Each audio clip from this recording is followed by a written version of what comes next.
British intelligence is saying today that unfortunately the Russians have been able to advance somewhat towards Avdiivka.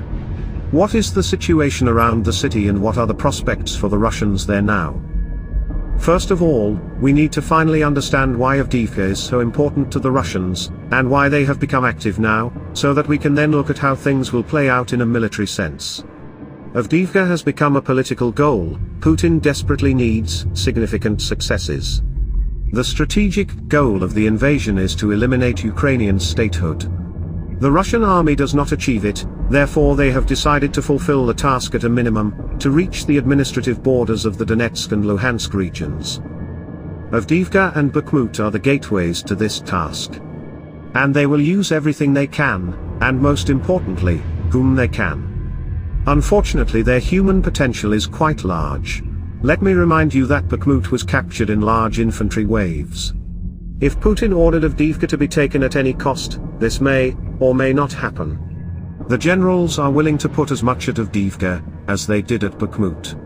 Battles can be lost, it is important to win the war.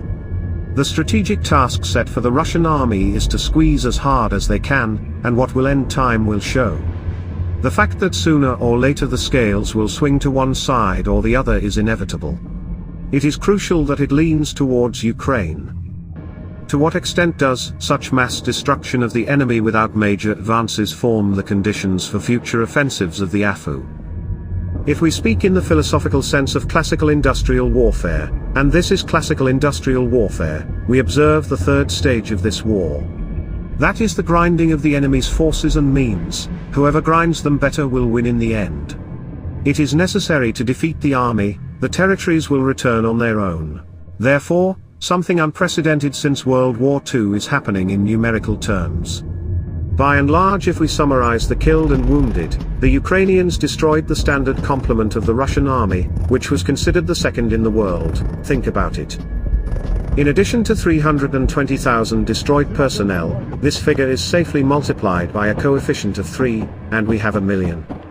At the beginning of this war, Russian forces were officially estimated to be somewhere between 900,000 and 1,100,000 personnel. The AFU completely destroyed the tank fleet of the enemy. It amounted to 3,400 units, more than 5,800 were destroyed. The artillery fleet was completely destroyed, it amounted to about 5,500 barrels, now the number of destroyed is approaching 8,000. The fleet of multiple rocket launchers amounted to 800 vehicles of all classes, more than 900 units have already been destroyed. In terms of aircraft it is also unprecedented, over 320 helicopters and more than 320 airplanes.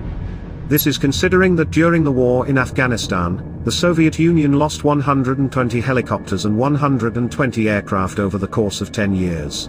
We see a colossal step forward. It is incredible if you still understand that a small army 15th in the world in terms of power, and at the beginning of the war ranked 22nd, fighting with the second army in the world. Thanks to its nuclear capabilities, the Russian army remains in second place.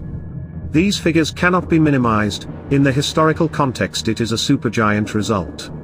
But unfortunately, the huge human potential they have left, and most importantly, their mentality to die for their homeland, for Putin, for greatness and who knows what else, we cannot cancel, such is the harsh reality.